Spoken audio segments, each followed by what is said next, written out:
You ready to do this, Stu? I am ready. Punch it, Chewie.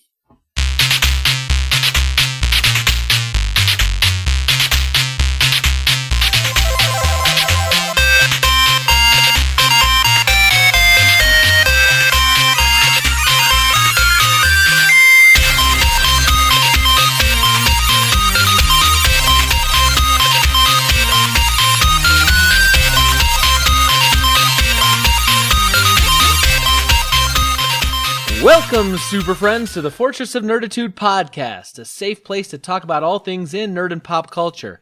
I'm Spencer Stapleton, and my co-pilot is Stu Jones. We're two nerds that just refuse to grow up. Thank you for joining us. This is episode 97, that is shot in the heart of the collective jazz fans by the Chicago Bulls. We release every Thursday morning. You can find us on our website, fortofnerd.com. We have links to iTunes, Google Music, Spotify, YouTube, Stitcher, and everywhere podcasts are available. Stop by and relax while hit that subscribe button if you like what you're hearing and get us automatically each and every week in your ear holes. Stu, it's a Monday. We're recording again. How are you, my man? You realize Stockton and Malone, if they ever happen to hear this, you should run. Yeah, I'm not worried. You know why? Because they don't care. Because, I mean, look at John Stockton. I'm just saying, the short shorts, come on, he ain't gonna catch me. Boy. Well, I'm gonna be far from that action. I'm doing all right. Can I tell you real quickly? I know that 97 was a tough year for you. Yeah. Right? Yeah. I know that was a tough year for you. I'm crying. And let me tell you, the funny thing is, now that I live out here in Utah, everyone just assumes if you live in Utah, you're a Utah Jazz fan. And I lived in Southern California for a while in 98 when the Bulls were playing the Jazz, and everyone said, oh, you must be a Utah Jazz fan. I said, no, I'm from Chicago. I'm a Bulls fan. They said, but you're a Mormon guy, so you should be a Utah Jazz fan, because Utah. And I was like, I'm from Chicago. I'm not from Utah. And of course, you know, now that I live here, people assume you'd be a Utah Jazz fan still. I don't like that assumption, man. I love my Bulls, even though they're horrible right now. Well, you know, sports ball. Sports ball, what can you do? Sports ball. So you've had a good week, a bad week? How's your week been? What is new? I'm tired. I'm so tired. I want to take a nap and have the show be done. And I will have been amazing while sleeping somehow. Okay. What are the odds? Yeah. 10,000 to 1. I'll take them. Never quote me the odds. Right. No, it's been a good week. It's been an exhausting week like few others. There's, you know, Can I get an update on the truck? That's what I want to know about. I haven't done anything with the truck, so yeah, I went and Spencer was very kind and helped me go pick up a truck that I've purchased. This is a salvage title piece of crap, kind of. I have no winter vehicle and need something without real wheel drive to kill me with. Should I need a vehicle during the winter? Now I work from home. The school is within walking distance. There are very few reasons I'm going to need a car per se. But for when I do, I need to have something to drive. So it's kind of a beater, but I mean, it was actually reasonably cheap. Talked the guy down without too much struggle, which actually worries me. Why didn't he put up more struggle? But I mean, it's fine. I've started it up a couple times, and I do still need to get the tires and stuff done, but I haven't really done anything with it. But it's sitting there. It's looking pretty. I got to tell you, I was more than happy to help you, but man, I had so much fun just talking with Mo, because she has like all this energy and was just like bouncing off the rocks and like running around, and so while you were going, she hasn't stopped since. I'm sure, but while you were going around doing your little test drive, like I was trying to think of like creative ways like we could like walk around and balance on like the little concrete, you know, pathways and jump over the rock and like duck under the branch. And I was trying to throw a few tricks at her, but man, that girl, oh, no. she's agile. She was jumping all over and doing things, and then she's like, do this. I'm like, I'll break a hip. No, I can't do that. You cannot keep up with her. No. This is why I'm tired all the time. It was a lot of fun, though. No, she's awesome. Like, I've had a couple people that have met her for the first time in the last couple months, and she's always on. That's her everyday energy, and she's wonderful to be around. But it does take a little bit out of me. But it's good. I would rather have her be like that than antisocial. And I'd like to have Mo and Charlie put together in a room and see which one gives up first. I think it would be us. I wouldn't be awake to see the ending of that. Right. No, but she's good. She's fun. Then let's see. So yeah, end of last week, stuff. Went and got the truck, which was new because I haven't had another vehicle to really drive for a while. Then I went to Knoxville, Tennessee. Tennessee. Lord, I've been feel real stressed. Down and out. Losing. No. Tennessee. I went to Tennessee. Anyone remember that band, Arrested Development, from the 90s? No? Okay. So how's your week, Spencer? So you went to Knoxville, Tennessee. Did you break into Fort Knox? Is that even in Knoxville? That's Fort Knox, Kentucky, where I went to basic, not Knoxville, Tennessee. It's all the same, right? Weird accents, funny hats. Funny hats? Cowboy hats.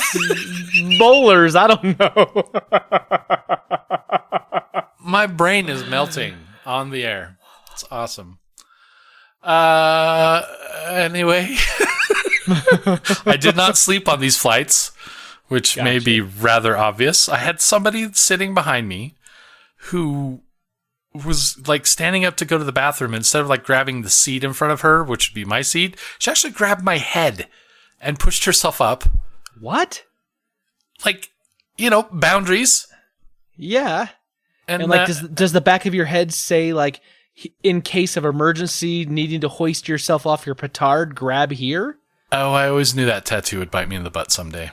Dang it. But yeah, and so I got her. I'm like, what the heck you doing? She didn't even acknowledge me, just kind of moseyed on back to the bathroom, and I was like, "Rah." Wow. So yeah, no sleep on those planes. I it was a red eye there. I left late Sunday night and then came back late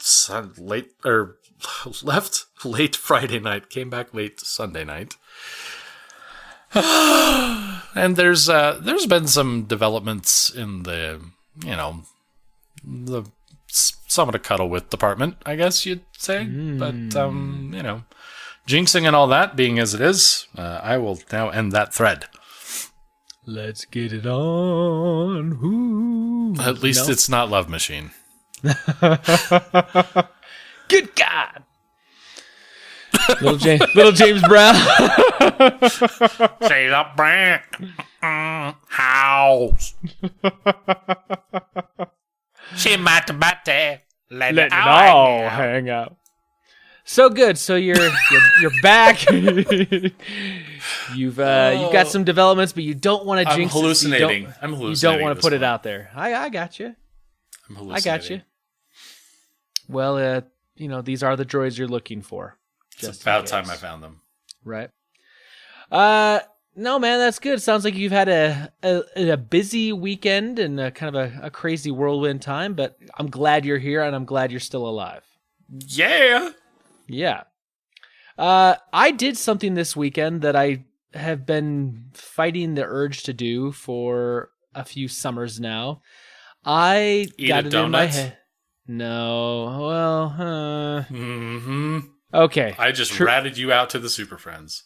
Truth be told, I'm gonna lay it on the line here, because I have to hold myself accountable, and I have to be honest with myself. And you did just air my dirty laundry out for the whole. You could have just laughed it off, man. You could have just laughed it off. I could have, but I'm gonna own it. Uh-huh. My diet the last 2 weeks has been rough, at least rough for me. A normal person would be like, okay, you're still fine. You're not, you're good. However, for me, I started having a little bit of sugar, not a lot, but a little bit. And then of course, when you start having sugar, when you haven't had it, you want it. And so your insulin levels and you start spiking and I'm getting hungry. And I was at work. This was maybe Thursday of last week. And I'm at work and I'm talking to a guy. He's like, yeah, man, you're doing great. Blah, blah, blah. You've lost all this weight, man. You got all this willpower. And we happen to be in the break room. And there happened to be a box of donuts there. And he's talking to me about my willpower as he's grabbing a donut and he's eating. He's like, yeah, man, I lost a whole bunch of weight before. It's like, but I'm kind of putting on some weight now because I've got, this thing. And, I'm going to put on a little weight during the wintertime. And then next spring, I'll start practicing for my bike ride stuff again. And like, he's not like trying to be that guy who's like torturing me, but it's torturing me. And so I'm like, yeah. And I'm ashamed to admit, but like the minute, and I mean like the absolute second he turned his back, I swiped a donut and immediately turned and went the opposite direction.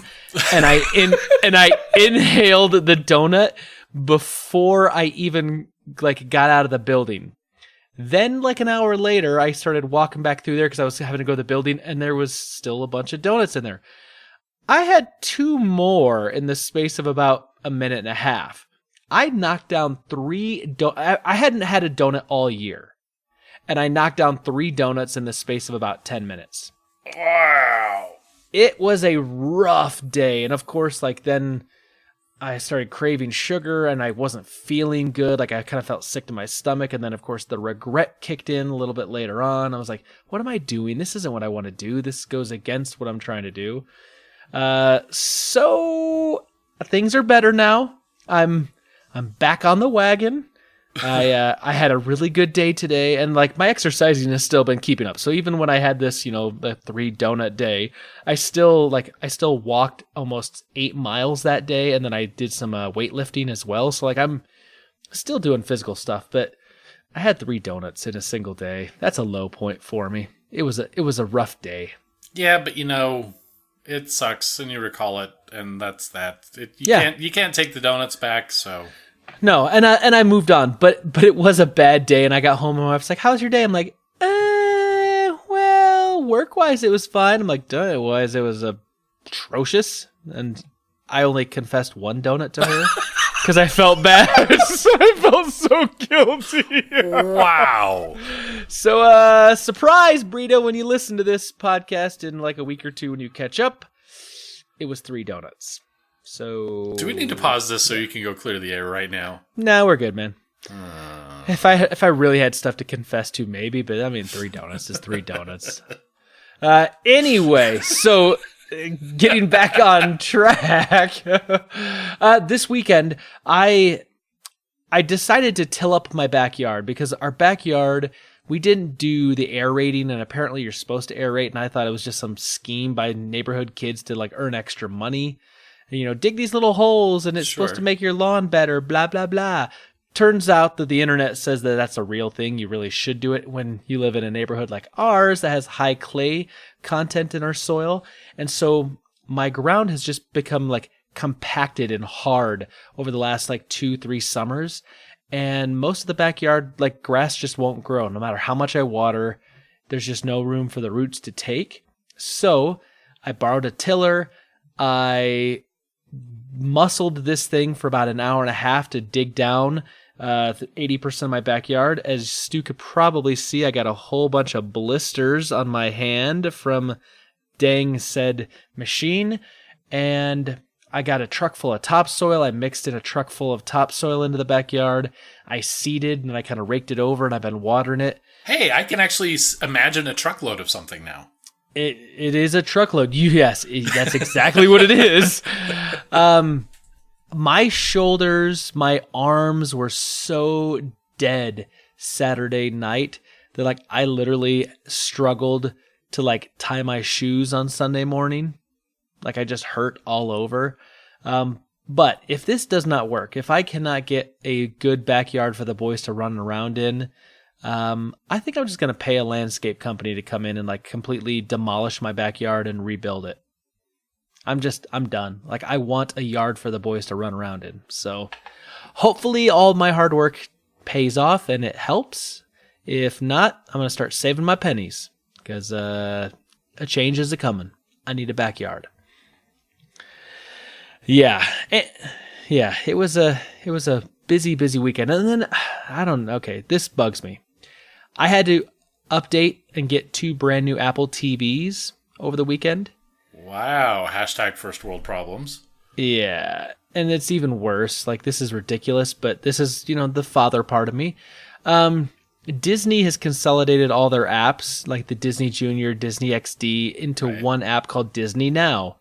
And apparently it is not supported on second-generation Apple TVs, which still work perfectly fine. And so I had to go out and get a 4th-gen, a brand new Apple TV, so that it would be supported on it. And we had to do one for the upstairs and for the downstairs so the kids can watch. And it has a bunch of other cool features and other things that are going to make it, like I can put my Plex app on there so I can run stuff off my Plex media server. And so there's some other stuff, but it was not cheap, and I was very frustrated. But it was one of those things where, like, my kids can't watch the majority of their shows they watch. So they can watch other shows. They can. I just didn't want to deal with it. It was like, no, they want their Muppet Babies and their DuckTales. And how are they ever going to learn to deal with adversity? Yeah, that's another day. Especially after the abandonment. Right, yeah. I mean, poor Charlie. Ugh, the kid's never going to be the same. Mommy, what took you so long? Come on, buddy, we got to go. Hold on, I'm trying to color. Right. Anyway, so yeah, that's kind of been my week. Just, working in the backyard and replacing Apple TVs. I did finish the Dark Force Rising audiobook today. Nice. So I started The Last Command this evening as I got my walk on, which, get this, I took the kids to McDonald's, right? And I have a saying in our house: we get what we get and we don't throw a fit. And they got their little Happy Meal toys, and Charlie got a little Optimus Prime toy, and he was super excited because he didn't have that. And Jackson got a Megatron again, and he started crying. And I was like, buddy, we get what we get and we don't throw a fit. And he's like, but I don't want this one. And like he just like broke down, like had a big problem. I mean, he's a 4-year-old, but he had a meltdown. And so I got home and I said, listen, I will go exchange this for you. Don't open it. Just relax. Like, he's melting down. I'm just like, no, I don't have patience for this. It was a long day. So I walked up to the McDonald's, exchanged it, and walked back. And that's how I got my walk in tonight. That's a long walk. It's an hour. Round trip. It's about 58 minutes. Now, you're talking Syracuse or Clearfield McDonald's? I'm talking the Syracuse one over by Smith's. Gotcha. Yeah. They're both about the same distance. Yeah, just different directions. So, yeah. So that's how I got my walk in tonight. I walked to McDonald's, didn't get any food. No. I just changed out a Happy Meal toy. Well, I drove over to Taco Time, and I got some food, including Did you get some the tots? I got the tots. I got the filled tots, which are jalapeno and cheese filled. Morgana That's did a not. thing? Yeah. Oh, yeah. Oh, that sounds delicious. They're fantastic. You can watch me eat some if you'd like sometime. And then I got the Bavarian cream empanadas. Yeah, you walked for me, brother. You walked for me. Well, someone had to do it. Yeah. Glad that it was me, I guess. Weird. I don't usually eat Taco Time, but man, I was in the mood. It just hit you. It did. Like an urge to douse down 3 donuts when no one's looking. I got you. Yeah, but I don't hide them. And I freely admit when I eat 3 burritos. I don't know if hiding was the right word. Because she didn't know we actually got them. It was like a hit and run. That's more appropriate. Like I hit that box and then I ran. You obfuscated in some fashion, sir. Yeah, maybe a little bit. Well, Stu, what do you think? Is it time to kill the Bothans? I don't really have the energy, but we got to do it. Kill them. Sorry, Bothans. We have to. I always have to let you know, many Bothans died to bring us this information. Rest in peace, you Bothans.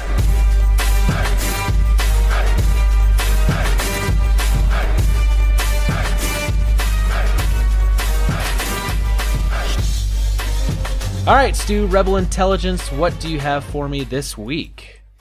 I kind of wanted to follow up on Telltale. Okay. So we know Telltale's going away. Sad. We know that several games just kind of disappeared from ever being on the roadmap. We know that The Walking Dead final season has, mixed potential. Because only half of it released. Right, half of it was released, but there are many other studios that are, offering to pick it up, that kind of thing. Yeah.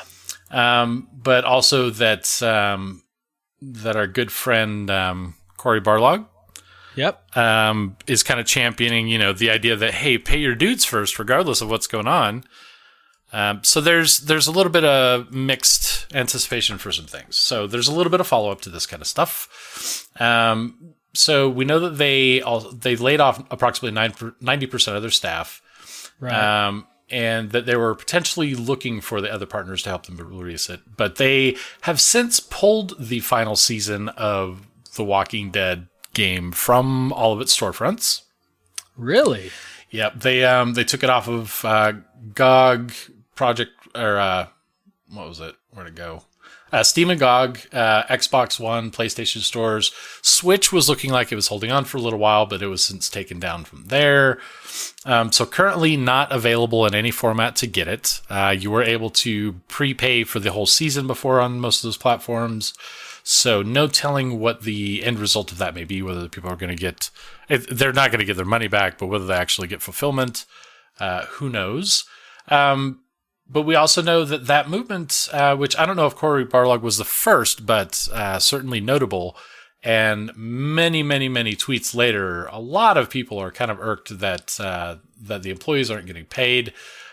There's also some talk that this is in violation of California and federal WARN acts that require employers to give 60 days notice prior to mass layoffs in most cases. So potential class action lawsuits underway. Things is quickly becoming a great big mess, and it's more than just a tragedy of a major studio shutting down that's beloved by many people. Right. The tying off of loose ends looks like it may be messy, and it may go on for a little while. So let me ask you this: why do you think they're pulling down episodes 1 and 2 of the final season off the stores? Because they were selling it as a full package deal. I mean, there's really episodes 1 and 2 are pointless without the whole season.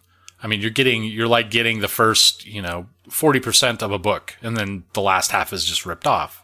Nobody's going to buy that. Nobody's going to read it. There may be one or two people, but so everyone that had it still has it, but they're not likely to ever see episodes 3 and 4. Unless they do kind of work out that deal to finish that off with somebody else.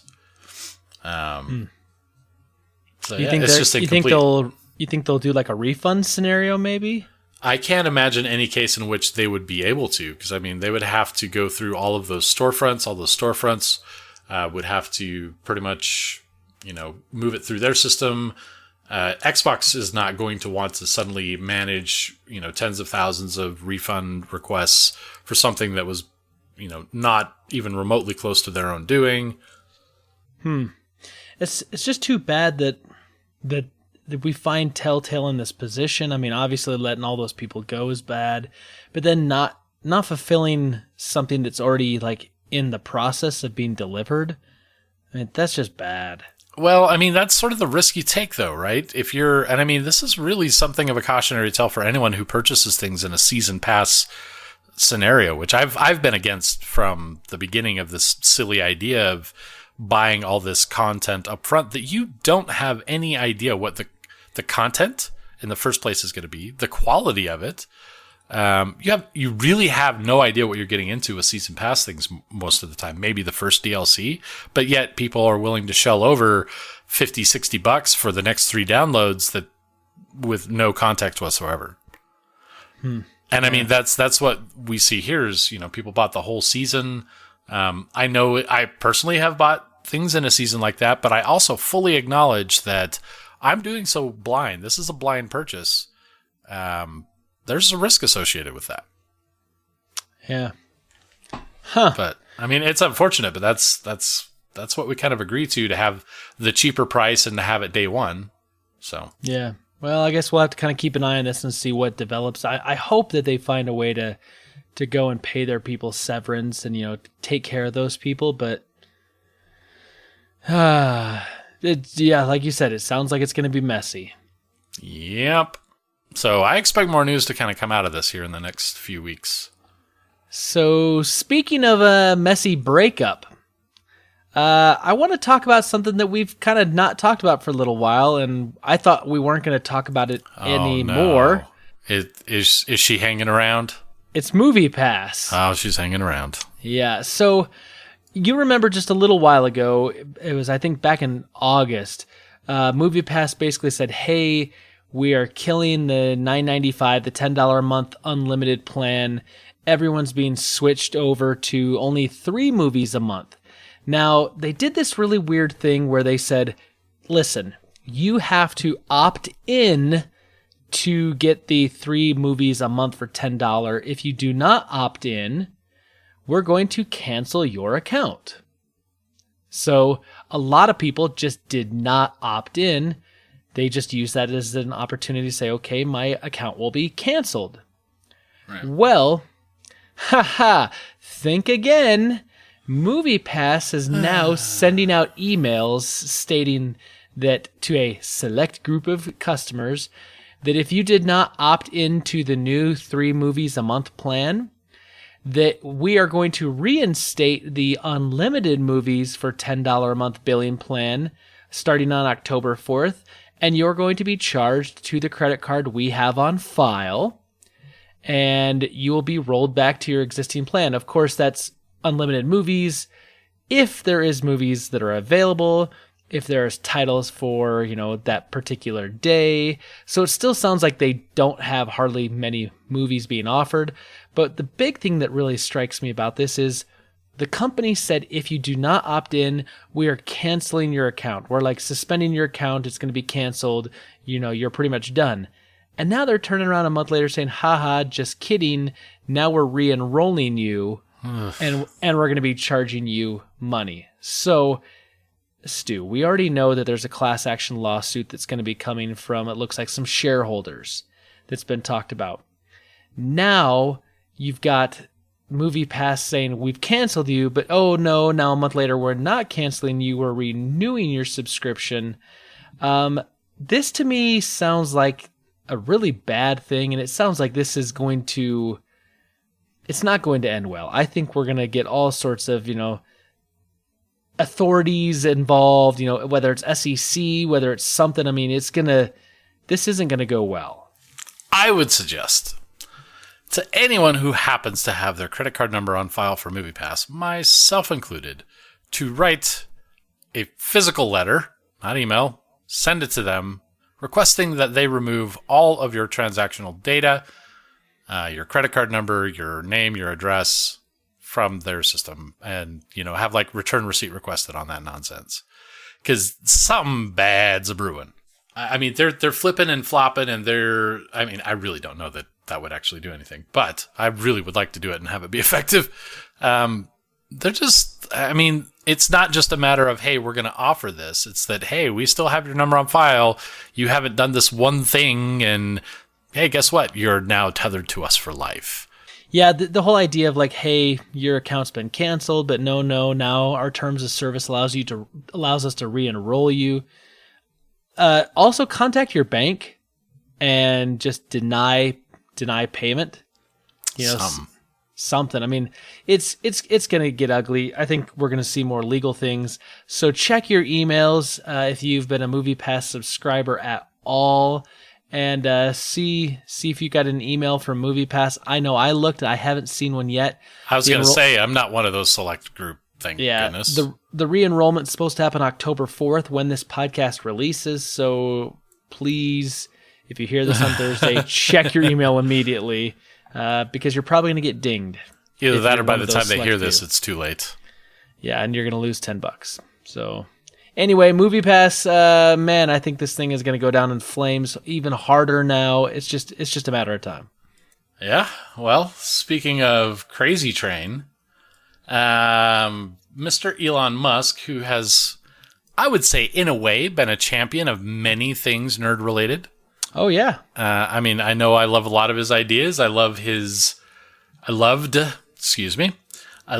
approach to innovation and, that hard work and having a great idea and putting those things together, you just fire it up and go for broke.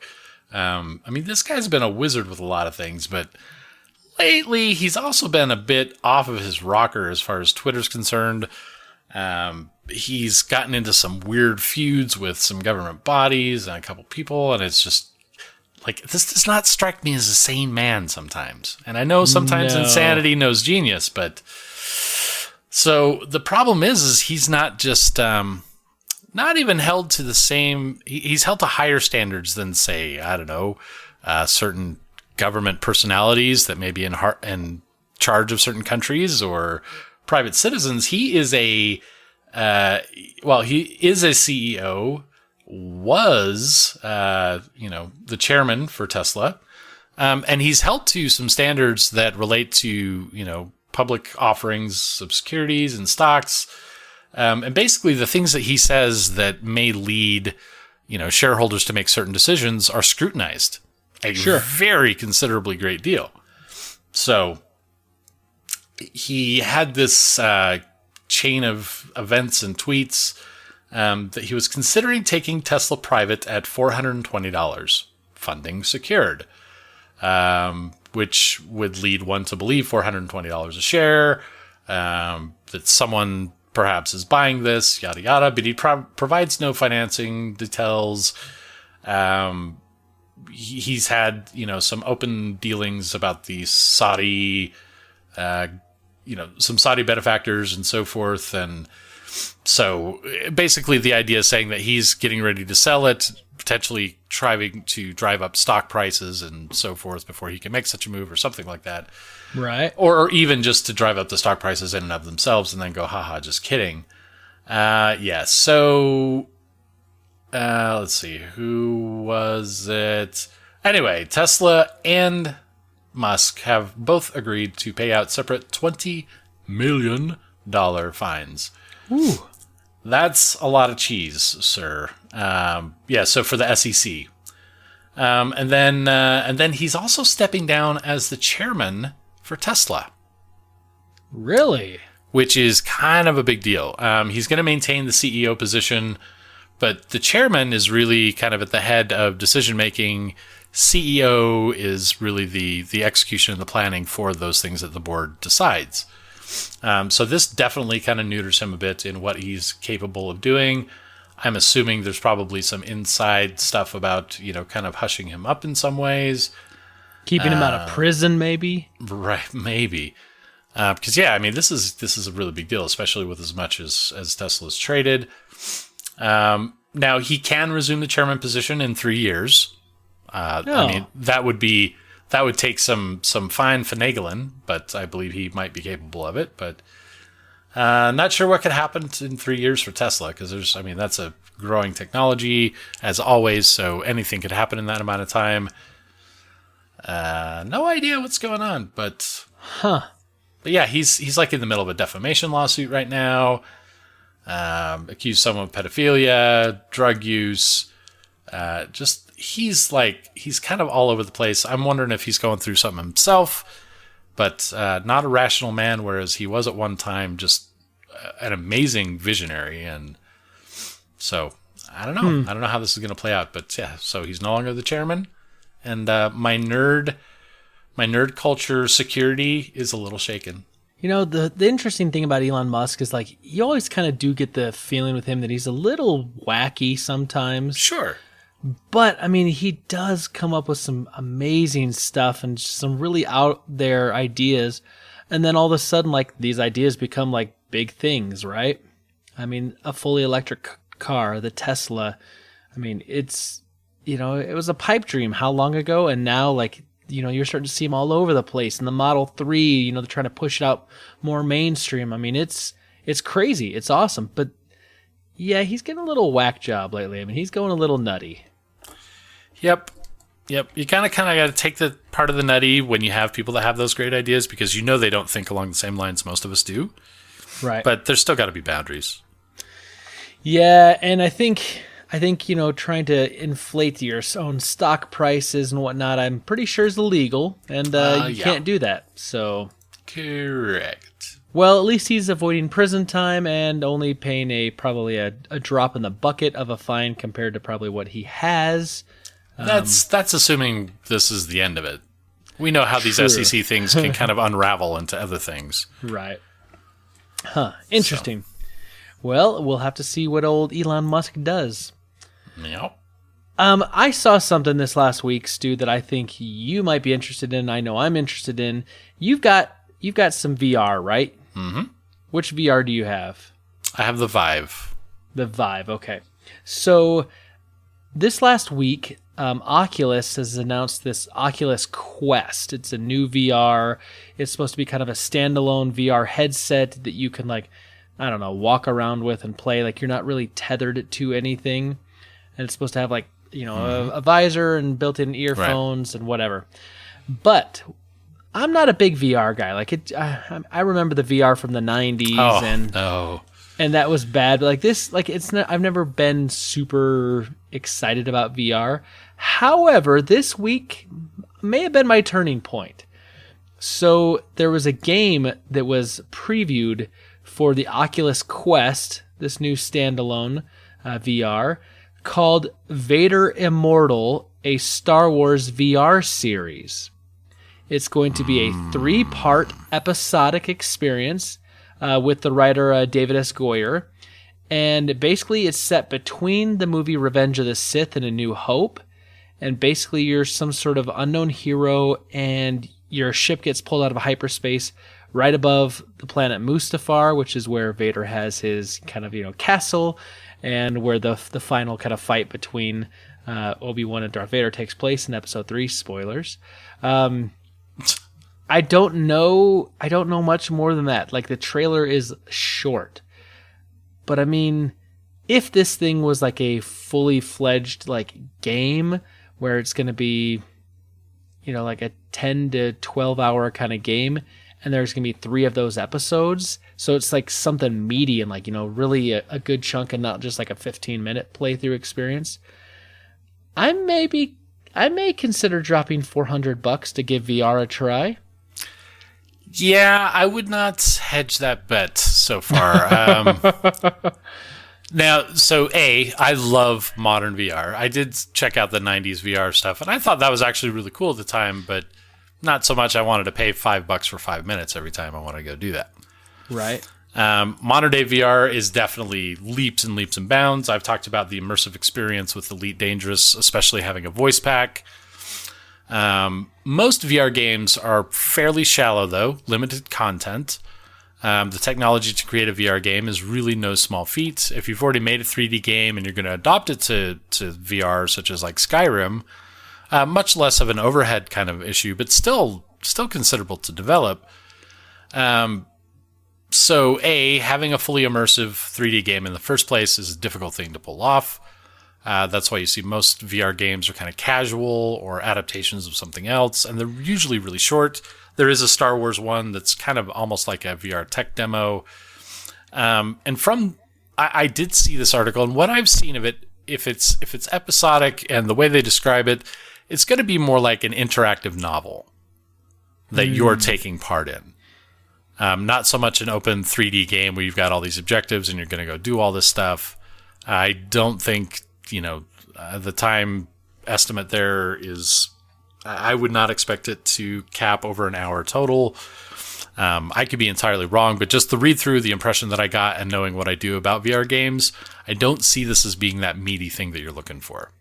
That's too bad. However, once it comes out and I buy it, you can check it out and make the decision for yourself.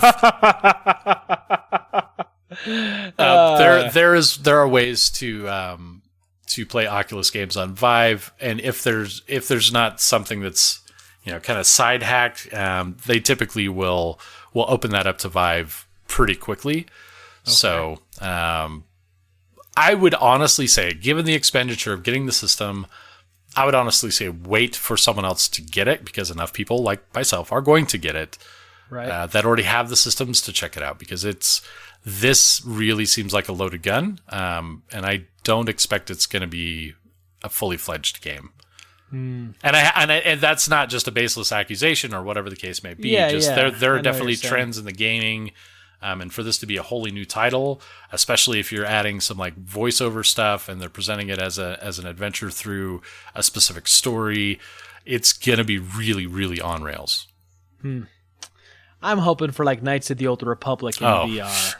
Whew, aren't we all, buddy? VR's still got a long way to go. This is the first wave of successful VR. I definitely give it that. Sure. I mean, and it's worth it. It's worth it for people who can afford it and are willing to be that test bed, really, to kind of give it the boost that it needs to get to that next generation.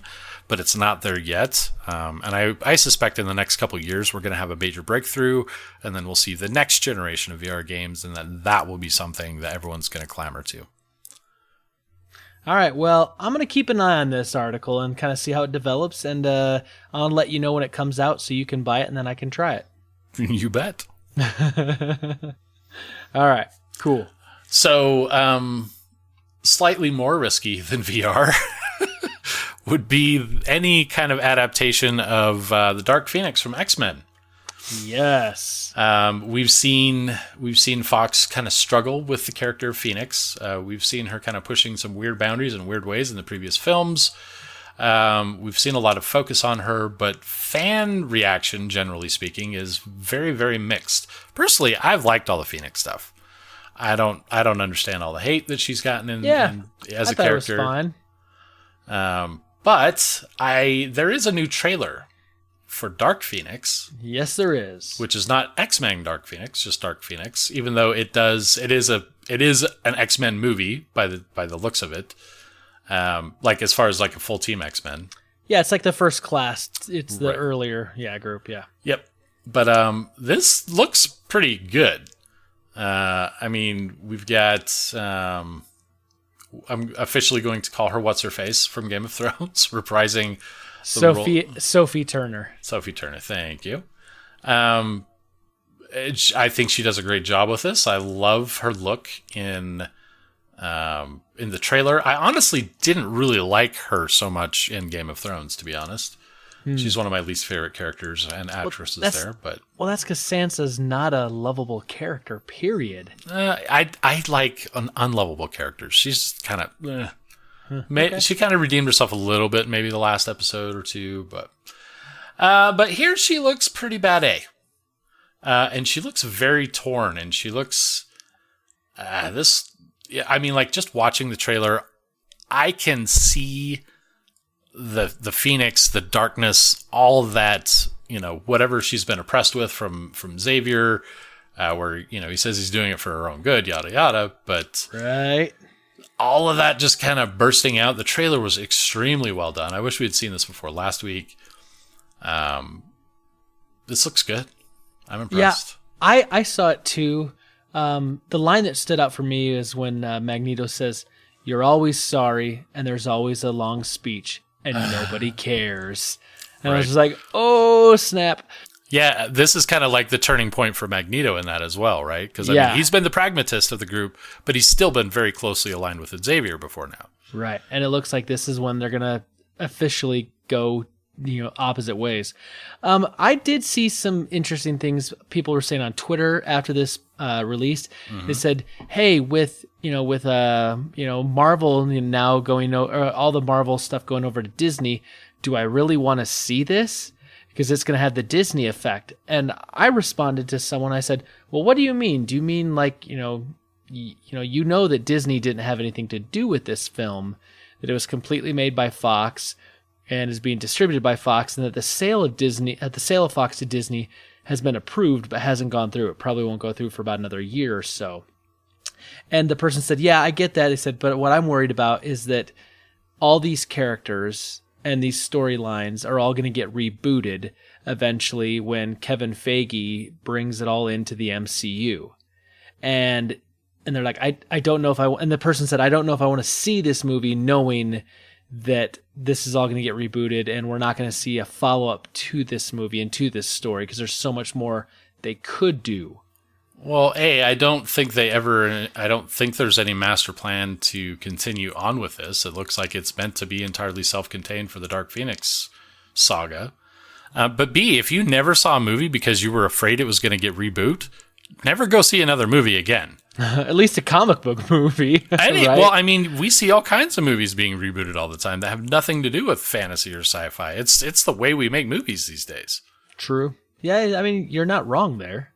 So we do see that. I look at it like this. I mean, we had the 3 Tobey Maguire Spider-Man movies, and I enjoyed them. I didn't care for the dance sequence in the third movie, and the fact the third movie felt a little muddled with too many villains. But then they rebooted, not that long after, and they brought in Andrew Garfield.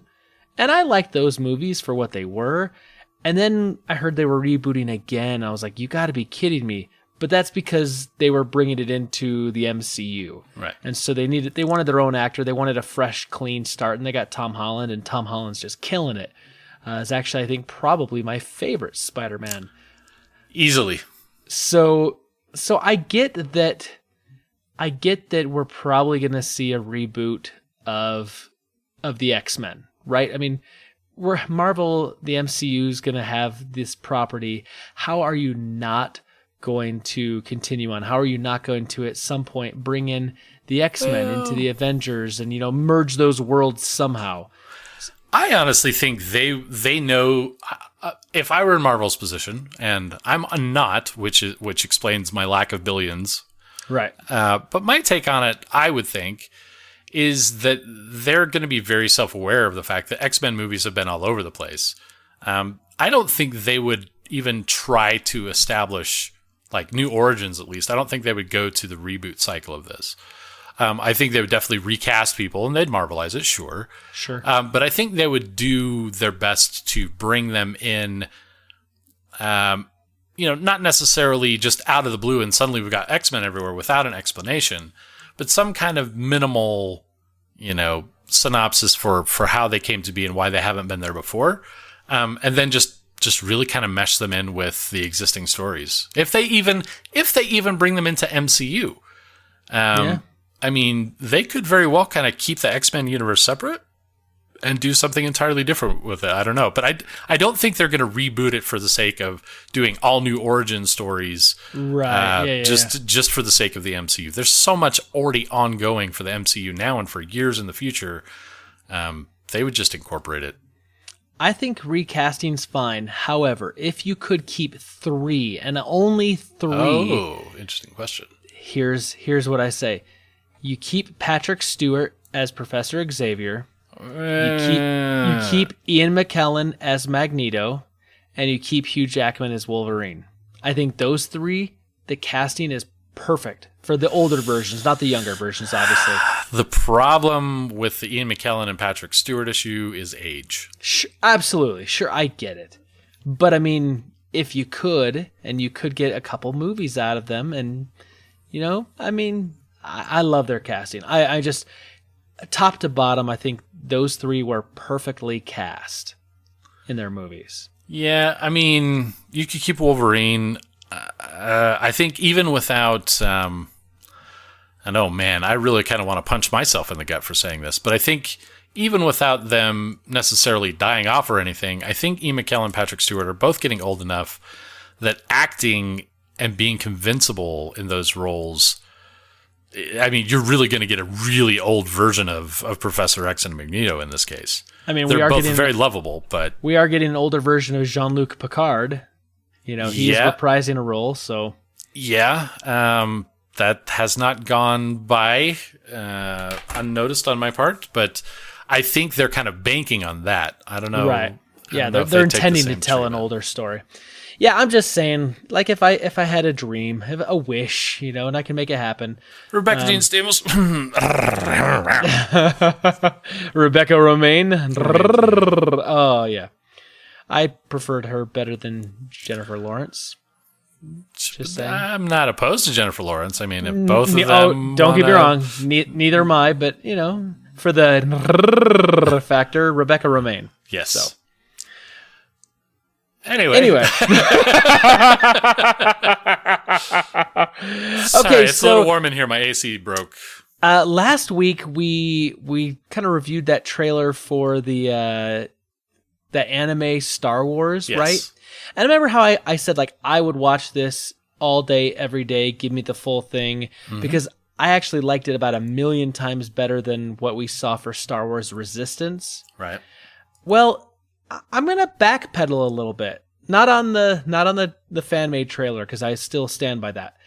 But they released a more full trailer for Star Wars Resistance this last week, and they showed a bunch more footage and a bunch more of like fighting and TIE fighter stuff, and we actually see more of Poe Dameron, which I know you're not a huge fan of, but we also see a lot more of Captain Phasma.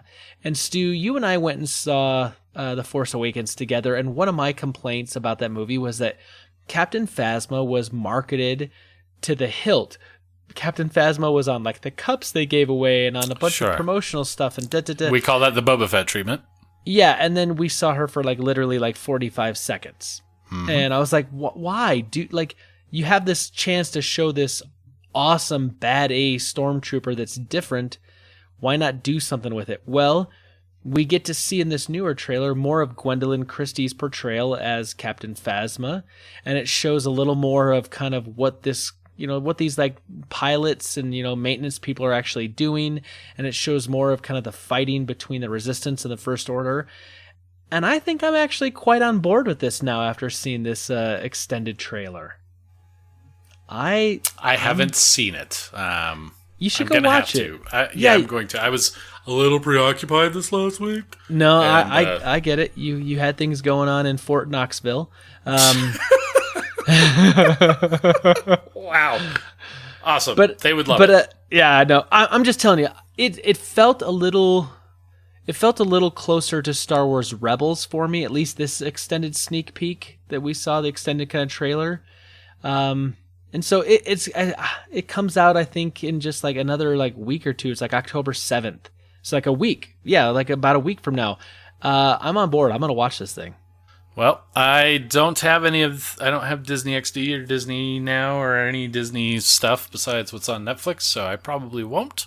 Well, come on over to my house. You can watch it with me and the boys. And Brita. She'll watch it too. It'll be a family thing. Maybe. It'll be a Fortress of Nerditude family thing. How about that? Oh, that's just the sweetest. You can bring Mo, and Charlie and Mo can, talk us to death. Nice. Did you have anything else in Rebel Intelligence this week? I don't think so. No, that's all I want. That's all I want to give. That's all that the Bothans gave up their lives for this week. Yeah, there were only like 4 of them. They were kind of second string Bothans. Tough. So last week, Stu, we talked about a bunch of movie trailers. Brita was on, and we asked the question to our super friends. What movie, that's coming up, thbased on trailers, are you most excited for?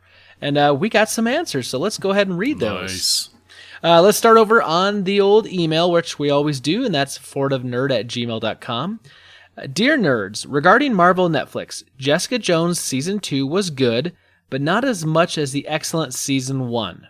Luke Cage Season 2 was comparable to the first half of Season 1, and much better than the second half of Season 1. Bushmaster was a much better villain. I didn't watch Iron Fist because everyone said it was bad, and that made Defenders confusing since it built off of it. Yeah, I mean, if you kind of miss one of them, it's going to be hard. Yeah, it says, I have stopped watching trailers for movies I'm confident in. For instance, I haven't watched the trailers for Wreck-It Ralph 2 since I loved the first and will definitely take my family to the second. We're 9 Harry Potter movies in, going strong, so I didn't watch the Crimes of Grindelwald trailer. I watched X-Men Dark Phoenix since recent X-Men movies have been variable quality. I watched the trailer for the Captain Marvel because I'm not very familiar with her as a character. Of the trailers I have watched, I'm most excited for Bohemian Rhapsody. Freddie Mercury is a powerful figure and Rami Malek is a fantastic actor. Cheers, Peter Christensen. Agree on all fronts. I like that he's... I guess I like that because I love just trailers. I just love a good trailer. So a trailer comes up, I'm going to watch it. But I like the fact that he says like he just doesn't watch them if he knows the movie's going to be good and he wants to go see it.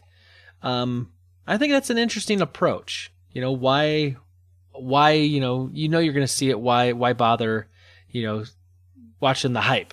There was a time when I actually took every effort not to watch any previews.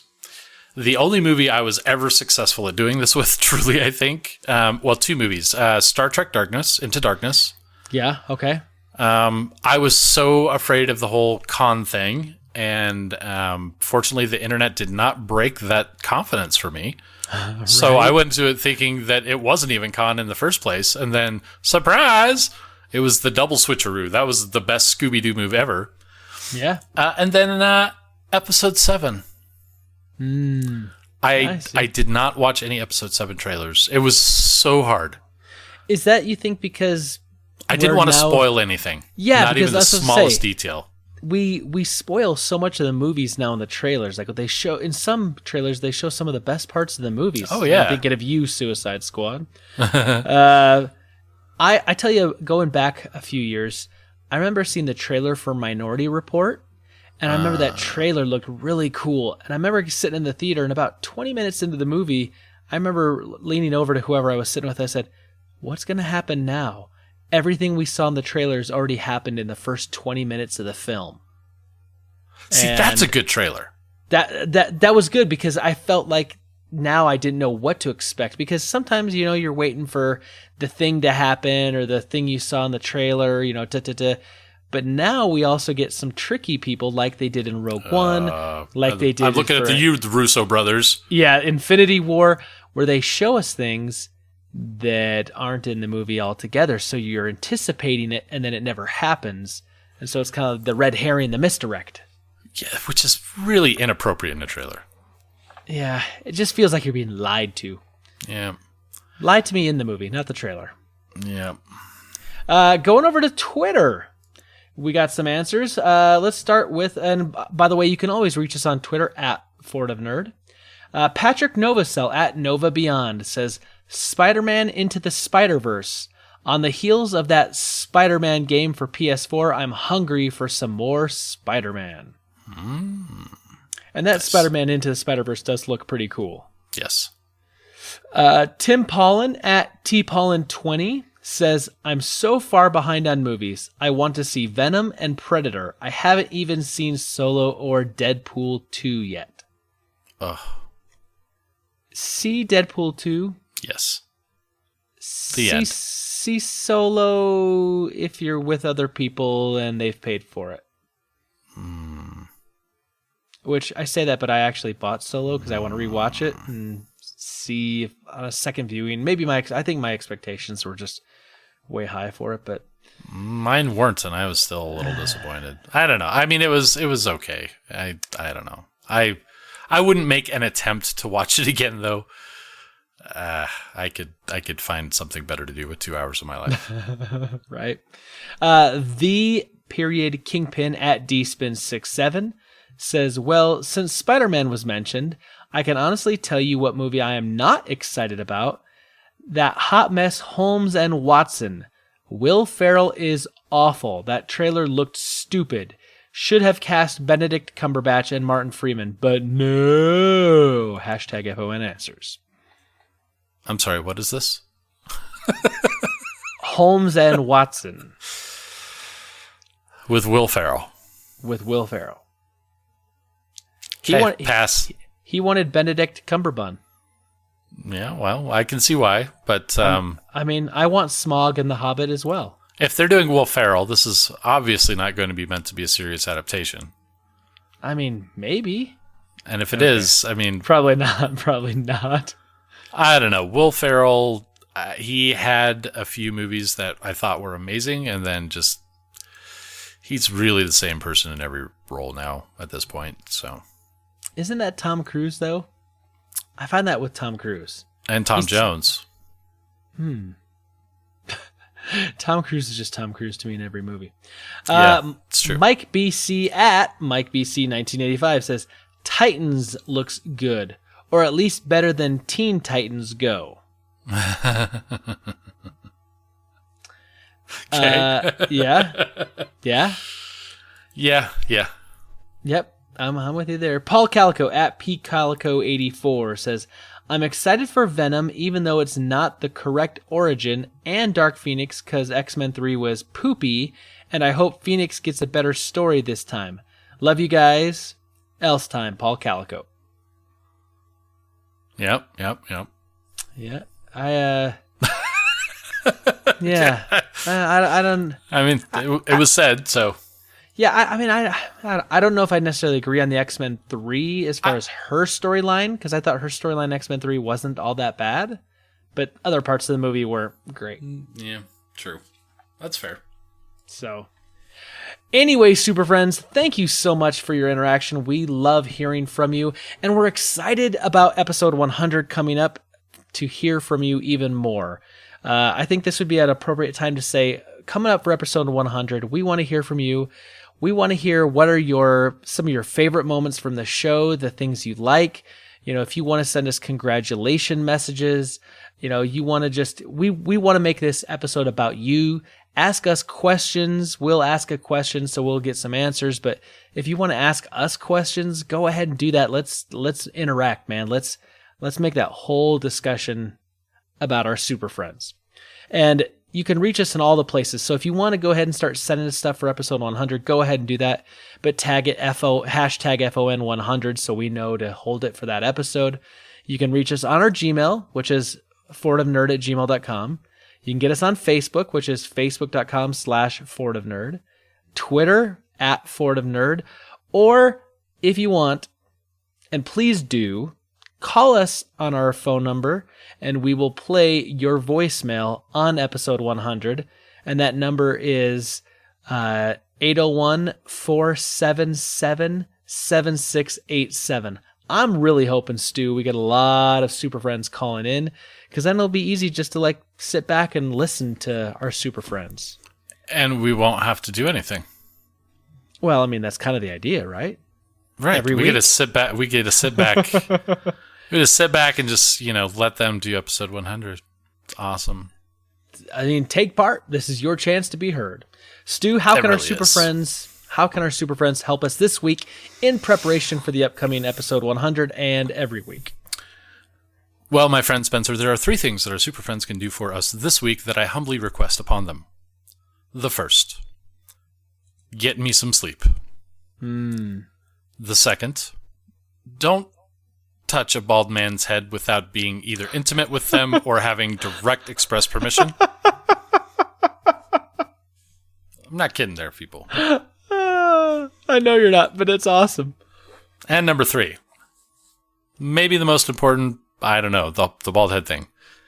Give us 5 stars on iTunes if you appreciate the podcast. I'm not saying, hey, if you think it's a crappy podcast, go do it, but we know you. You know you love us. We know you love us. We love you. It's just a lot of love. 5 stars is the best way to show us that you love us, because we keep pumping out this content to show you that we love you. Is that heartfelt or what? I think it is. But also feel free to leave us a comment. And most importantly, as we've been adding, tell your friends, get your buddies in on this. Let them know you have a good time listening to the podcast. This has been it's been a phenomenal ride. I can't wait to get to 100 and then do another 100 more. And the better reviews we get, the more notice we get, the more friends you get involved with us here, the more feedback we get, and it just gets to be a really interactive experience. And so far, that's the one bit that I love seeing that's been growing the last 10 episodes or so, that just the traction seems to have really picked up, and that's because you guys are telling people. So keep that up.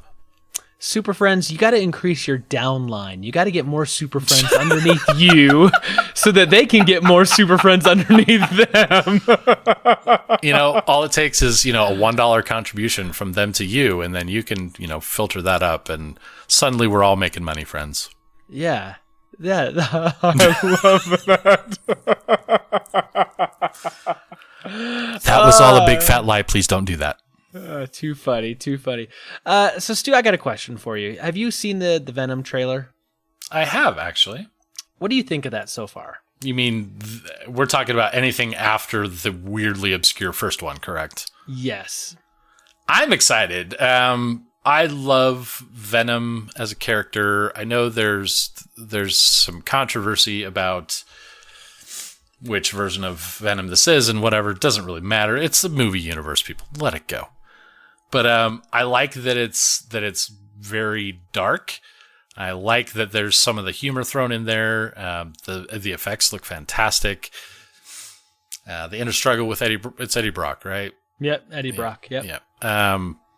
I love it all. Yeah, I'm down. I'm ready to go see this now. My curiosity's piqued. I'm not a super big Venom guy, but I'm curious about your take on something, because this was just announced this last week.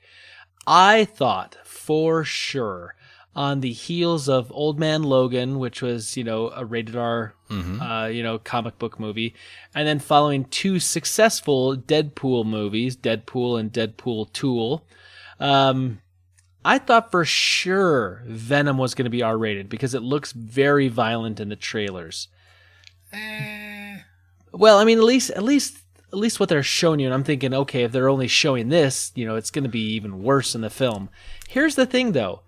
They just released a trailer, and they have classified that it's going to be rated PG-13. Of course.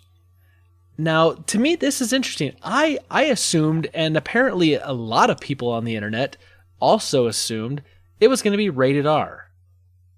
And the director basically, I think, has come out and said he always envisioned it. This is Ruben Fleischer, says he always envisioned it as being a PG-13 movie, a comic book movie for all ages. Yeah. How do you feel about that statement? Well, we really want... I think the question that's begged here is wanting to compare this to Deadpool 2. Something dark, something anti-hero, something modern. Difference being exactly what you just mentioned is that Venom is not a directly intentional adult version of a comic book hero, whereas Deadpool is. Deadpool's always meant to be fringe. Deadpool's always meant to be over the top. And then when you take that to the next level with the movies and take back the fourth wall and everything and what they want to do with it, they want to be risky. They want to push every boundary they possibly can. And yes, I know there's another discussion following this, but bear with me here. Yep. Venom, on the other hand, is really just kind of the anti-hero that we want to get to know as I won't even say the opposition of Spider-Man, but certainly in the villain, hierarchy there. But he's an interesting character that a lot of people have really kind of clamored around. Venom has his own fan base. Venom is well known. And I know that Deadpool 2 is as well, but it's not to be risky. It's because Venom is an interesting character, I think. So I don't think parallels necessarily apply. And I think this, as much as I love Deadpool 2, I like PG-13 levels of violence. PG-13 says you can have a lot of violence, but you're not going to end up with blood spray everywhere, and you're not going to see graphic, representations of the bullet holes everywhere and all that kind of stuff. It's that it's going to be violent, but not graphically so.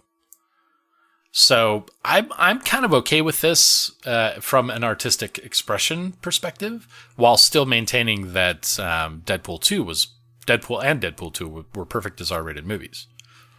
So what's interesting to me is that, like I said, I assumed it was going to be rated R, and I think a lot of people did too, because Ruben Fleischer, even during an interview, basically said that he felt like they didn't compromise much in order to get to a PG-13 rating.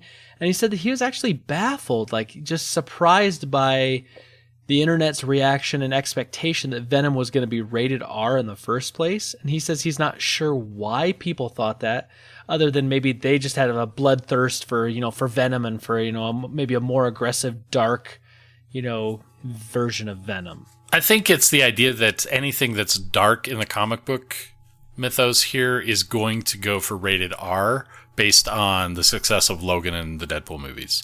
That If you want something that's gritty, that suddenly you can get away with it with an R rating, which is not really...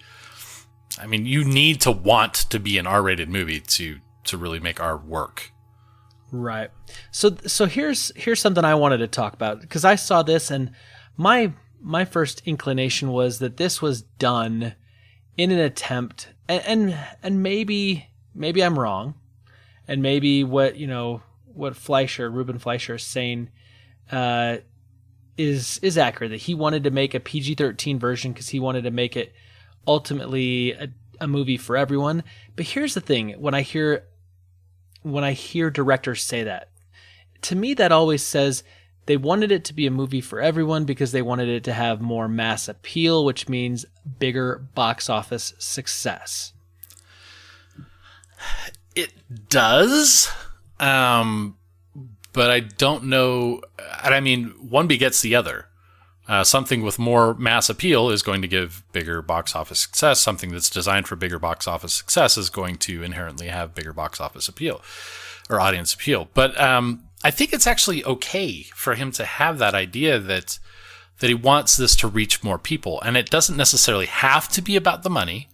That, they want kids to be able to watch this movie with their parents, with their friends, that they don't want to be restricted by that R rating, because we're starting to get to a point in cinema where R rating is something to strive for if you have a specific goal in mind, where R is really about restricting it to a certain maturity level and only allowing those people to see it because it's to X whatever for younger audiences to be able to view. So if they have an interest in being family friendly and they want it to appeal to, younger audiences so that they can then, have later movies and stuff that they grow up into, rather than having parents that don't want their kids to see R-rated movies, which may be entirely legitimate, from being restricted from seeing it. So I don't know that it's actually about the money so much as success. And you may not be wrong there. To me, I mean, it kind of feels like that. And then I'm going to segue here because we just got some interesting Deadpool announcement. Deadpool 2 is getting a re-release around Christmas time. And you may ask yourself, why a re-release? What's new? It's being edited down to a PG-13 rating, presumably to entice families to, Yeah, this is all about the money. Deadpool 2. Right. And now this is why, because to me, both of these stories came out literally within a very short time window. And so I kind of went, all right, I feel like maybe the Venom PG-13 rating is more box office motivated. Let's make it more mass appeal. And if we hook a bunch of people now, we can do other things later. And then, of course, Deadpool was massively successful as an R-rated movie, but now they're cutting it down to make it PG-13 solely to make more money around Christmas season this year. Yeah. I'm actually probably going to go see the PG-13 rated version of Deadpool just because I know Ryan Reynolds is also going to poke fun at that in some way, and that's a bit that I haven't seen in the original version. That's it. So get this. I saw on Instagram that Ryan Reynolds is already poking fun that he filmed some newly shot footage with basically it's the retelling of the beginning of, you remember Princess Bride where Fred Savage is in bed? Yes. Yeah, and the grandpa's reading it. It's a grown-up Fred Savage in a bedroom with Deadpool reading to him as the kind of the frame story. I saw that and I laughed. I got a big kick out of that and I went, okay. This is silly. This is goofy. It kind of harkens back to the end scene from the first Deadpool movie where he's dressing up like the end of Ferris Bueller's Day Off. Mm-hmm. Kind of going back for that. So here's my thing, right? This to me is totally motivated by money. This is box office only. I did some research to see where R-rated movies rank all time. For box office domestically here in the States. And of course, we've talked about it lately. This summer was really big with Infinity War, and before the summer, Black Panther. We've seen some real big titles lately that have been breaking records. And so how many rated R movies do you think are in the top 10? I'm sorry, of all time? Of all time, domestic. I'm going to hazard none. Okay. In the top 10. You'd be correct. There's none in the top 10. The top 20, what would you think? That is getting a little... It's getting a little muddier. I mean, there have been, besides Deadpool movies, was it Passion of the Christ? Yep, that was a big one. I would hazard one. So you don't actually get an R-rated movie until you get down to number 40, which is Passion of the Christ. So the top 40 movies, or top 39 movies domestically of all time are PG-13 or under. Not a single R-rated movie there. Now, some of these you're going to look at and say, okay, well, like Toy Story 3 is number 24, right? Mm-hmm. That's a family movie. It's an animated, so you get that. But then you can look at some of the more recent ones, like obviously Star Wars: The Force Awakens sits at number 1. Black Panther's number 3. Infinity War's number 4. I'm actually more curious how many of those are Disney properties at this point. But let's not go there. That's a different... The answer is most of them. Yeah. But then you get stuff like, Star Wars, Rogue One, A Star Wars Story, and, Finding Dory and Beauty and the Beast, like the 2017 Beauty and the Beast. So the Star Wars Avengers, The Dark Knight Rises. So you do have some more modern movies in there that are a little darker. They're a little more adult, but then you also have like animated movies and family movies. But you got Wonder Woman and the Iron Mans, and Jumanji: Welcome to the Jungle comes in at number 29. That movie made a lot of money. Wow. Guardians of the Galaxy 2, like, right? So Passion of the Christ comes in at number 40. At 44, you get Deadpool, the first one. And then you got to drop down a little ways, and you're going to get, I think the other ones were Deadpool 2 at 63. And then it takes another big jump, and you don't get any R-rated until The Hangover at 96 and The Matrix Reloaded at 93. Out of the top 100 movies domestically of all time, box office, only 5 are rated R. I'm not surprised in any way. I'm not surprised either in a sense, but I also think like there's been some really big like R-rated movies that have been like really, really popular. But there's a major difference in that's really 100% financial, and that's that nobody under the age of 17, presumably, is able to buy any of those tickets. That's it. True. I mean, so, that's huge. You are cutting down your market of who you're going to sell to, right? And not by an insignificant amount either. I mean, think about all the kids that are going to see Star Wars movies. They're just going with all their buddies. That group, not buying R-rated tickets. Right. So I did some research to find some movies that had either edited after the movie had released from an R to a PG-13, or who had made the decision to go PG-13 instead of R, to kind of see how they've done. And so the first one I've got here is the movie Live Free or Die Hard. So if you remember, Die Hard, Die Hard 2, Die Hard 3, were all rated R movies. And while they're, especially the first one, the first two maybe, I guess, are very popular movies, it was in 2007 where Live Free or Die Hard decided to release a PG-13 film in that franchise, hoping that it would sell more tickets. Of course, fans criticized it. Bruce Willis can't use his catchphrase, yippee-ki-yay, mother, because, they're not going to do that and keep a PG-13 rating, so they kind of mute it with a gunshot. That movie, though, actually became the highest grossing Die Hard movie at the U.S. box office. And then, of course, 6 years later, they did another Die Hard sequel, A Good Day to Die Hard, and they returned to an R rating, and it did not do anywhere near the money that Live Free or Die Hard did. Yeah, but are we sure that's the reason? That last Die Hard movie, oh boy. I think there was another one after that, though, too. That one specifically, I don't know. I remember, I don't know if I've seen the next one, if there was another one. I saw the one after. Not good. Yeah. But it is interesting, though, that in a series that they'd been all R-rated, the one they decided to go PG-13 to go more mass appeal, it was their highest grossing film in the franchise. So, I mean, I think there's something for that. Now, another one I thought was interesting, because I remember seeing this movie in the theater, and then when it came to DVD, it got edited to PG-13, was The King's Speech. King's Speech is a period piece set around World War II. It's about King George VI, his speech impediment, and how, he's trying to overcome that. It was, a contender. I don't remember if it won, but it was a contender for like Best Picture of the Year. So we went and saw it. And basically it's only rated R because it's got a section where he starts cursing a bunch in an attempt to try to overcome some of his anxiety and frustration with his speech impediment. It didn't make a ton of movie.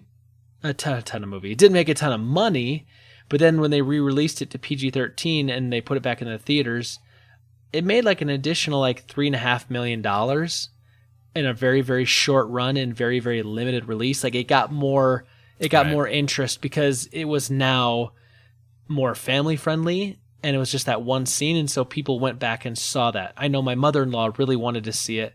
And when it came out on DVD, then she was like, oh, now it's PG-13. I'll go see it. Yeah, I mean, so let's take a step back for just a second. If we look at why we want to consider these movies R-rated, this is not, say, a Utah decision where we have very specific morals that do affect certain decisions. This is not Bible Belt making this decision.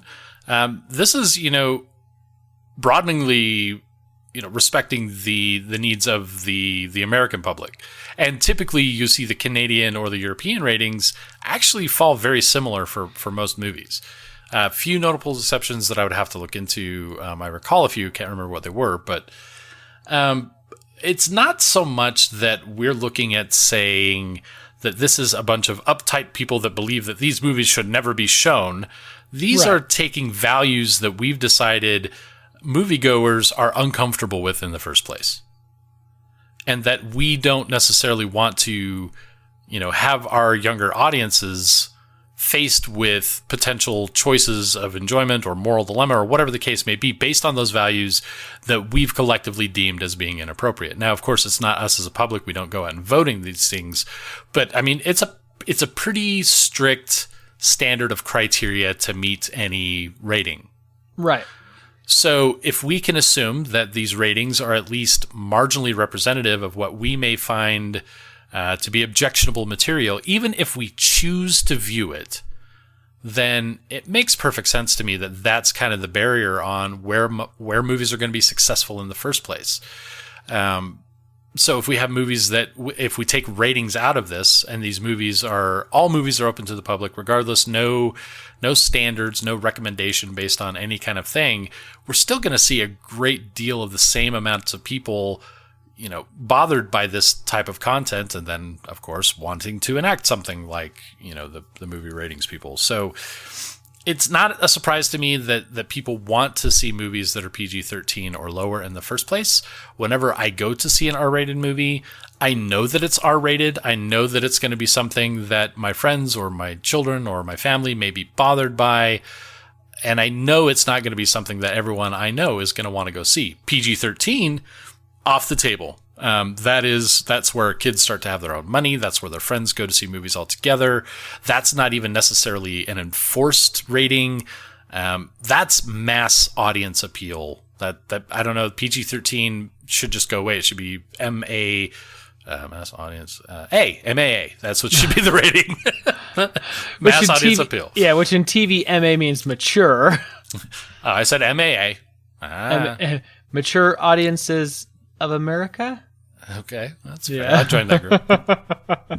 No, I see the point you're making, right? Is that, as a society, we collectively want to see things that we find maybe not objectionable, or content like, we all draw our line in the sand at a different place, right? Sure. And so where like I may be comfortable seeing something, you may not be comfortable seeing that same thing, or, vice versa. Well, which generally falls under rom-coms. Yeah, right. I think we both draw our line there. Which I gotta say, side note, like, is so great about being married to Brita, because she knows that I'm not into that, and so she never takes me to go see rom-coms. She loves the kind of stuff I like to go see, so she'll go see that with me. But if she wants to go see a rom-com, she goes with her sister or a friend and doesn't, force me to go along. So, Yay for me. But here's the thing. Here's the thing I look at with all this, right? Is that we have this rating system, and the rating system to me at times seems a little arbitrary. Sure. Because, and I gave this example a number of years ago talking to a friend. If we would see a decapitation of a human being in a movie, immediate rated R movie. Well, yeah. Immediate. However, we saw a decapitation of an orc or numerous orcs in the Fellowship of the Ring. That movie was PG-13 because for some reason the MPAA decided that, oh, well, this doesn't look like a human being. No one's going to think that it's a real human being, so therefore decapitating an orc is okay. Well, it's the fact that it is obviously a fantasy character and not representative of a real person. So Right, even though it looks very, very human. I mean, obviously some things are different, but I mean, it's a biped. It looks like it could be a human. Just, change the makeup a little bit. But I had that conversation. I said, it's just interesting because if it's a fantasy setting, you can do these things. If it's a realistic setting, no, you cannot. And so they draw their lines and they make their classifications. And what used to be considered R is nowhere near that. I remember talking to my mom and she said that the movie Psycho, you remember Psycho? Classic movie, Alfred Hitchcock, right? Yep. That when she saw it as a kid or a teenager, there was no rating on the movie. It was not rated. It was just Psycho. And that years later, the MPAA reclassified it and made it an R rating. Now, I've seen that movie. You cannot tell me that that movie is on the same level as a Deadpool. But that's where it all comes down to. It's not about a comparative analysis between one movie and another. It is a set list of criteria that basically says if you check so many of these boxes, it's R. It's not someone supposedly sitting behind, their desk making a moral judgment on the movie that you love. It's really a bunch of people that are going through checking boxes on a list. And if it happens to meet those criteria, then that's that. So you've got the shower scene with the knife, even though it's abstracted by the shower curtain. Right. There's some things there. Now, I know this is when it was classified. This is still a while back from our current terms. So, but at the time, I can easily see how that would have met that based on its own merits, not as compared to Deadpool 2. True. I just find it interesting, though, that it wasn't rated that way when it originally came out, but maybe on a DVD re-release, maybe they added in some extra footage or something, that then it was reclassified years and years and years and years Did later. they even have the rating system then? I don't believe they did. So, with that, it would take... You're looking at this new... It's not really a government body, but, this government-endorsed body of people going back through the catalog of the history of all movies. That's not going to happen when they start implementing this rating system until there's a reason to do so. Which a DVD release could definitely trigger that. Even maybe with or without it, additional footage. I don't know. Something, right? I would like to be in the middle of that decision-making process just to kind of understand where that came about. But yeah, because I got to admit, seeing how some movies are rated and like how the determination is, it seems, even though they say yes, check so many boxes, there's no real clear like this is rated because MPA says this is rated this way because of blah blah blah, and they kind of give you some generalities like it's PG-13 due to scary action, violence, and thematic elements. right. Well, thematic elements means what? Story? So some of that's a little vague and a little loosey-goosey. And I think that's why we start seeing things now where you'll have like movie reviewers who will get on websites and say like, is this appropriate for young kids? Is this appropriate for your family? Because I think it's become harder and harder to maybe look at the rating system and see, hey, this is an accurate barometer of what is in this film all the time. And we also have heard stories and we know of movies that have, literally tried to be as R as they could and then find a way just to cut off one thing that then unticks that last box that then will flip it to a PG-13. And so they barely skin in there just by the hair on their teeth because they know it's going to sell more. Yeah. So, I guess here's my question I want to ask you, and let's put this to the Super Friends. Okay. When you're going to go see a movie, does the rating have any impact on whether or not you're going to go see the movie? It does. But for me, there are only two classifications of movie ratings. There's R and everything else. And the R won't necessarily, and the R is more informational than anything else. It depends on whether I'm going to see it with Mo or not. If I'm taking Mo, she's not going to see an R-rated movie. If it's just me or me and some friends, then it just kind of tells me that I might actually enjoy it a little bit more. But it's without Mo, it's not preventative. Okay, but it helps to make the choice. I think for me, I've kind of got to this place where the rating system really doesn't matter for me. I think when I include like my kids in it, yeah, I'm definitely not going to take my kids to go see an R-rated movie. But I try to look maybe at the content of what it is. Like I look at a movie like Saving Private Ryan. That's a fantastic film. It's amazing. Or Schindler's List, right? Same kind of idea. Like it's an accurate representation or a fairly accurate representation of a period in time of some pretty gruesome things that people had to experience. But it's stuff that can't be forgotten or can't be seen or can't be ignored.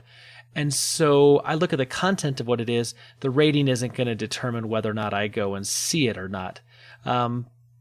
But obviously that does help me though determine like, hey, there may be some objectionable material, so let me go look at it and go check out a review and see what people are saying that have seen this or have seen it ahead of time, so I kind of have an idea of what content is in it. But yeah, I'm definitely not taking my kids to go see something like that, because while I would fully encourage them when they're grown to see a movie like that, I don't need to take a 5-year-old to go see a Schindler's List. Right. That rating is going to tip me off as, hey, don't take your children. And I think that's what a lot of the ratings are there for. But Super Friends, I want to hear from you. Does the rating system affect your decision one way or another to go see a movie? And let us know why. I'd be curious to know your reasons why. And you can let us know at all the normal places. Email fortofnerd@gmail.com. Facebook.com/fortofnerd, Twitter @fortofnerd, or that phone number 801-477-7687. And let us know. We'll read your answers next week on the podcast. Hooray! Yay, Stu! Once again, always a fun time. I'm glad we get a chance to do this every week as we march towards 100. Marching. I'm excited, man. It's a big milestone, and I'm glad we're doing it. For sure. It's gonna be crazy, off the hook crazy. Don't even know what we're gonna do. It's gonna be like we're going into space. We're going into space for the 100th episode. I'm sorry, I shouldn't have called that out. I spoiled it. We're going into space for the 100th episode? Count me in. Oh crap, we were going to, but Elon Musk was sponsoring. So and now that he's not CEO, he can't send us to space. Sad. Right. No, he is still a CEO. He's not chairman. Oh, true. Then we're probably okay, right? He also having to fork out $20 million. So Nope. Now it's canceled. That's it. Dang it. Well, Super Friends, from all of us here at the Fortress of Nerditude to all of you out there, wherever you may be, may the Force be with you. Always.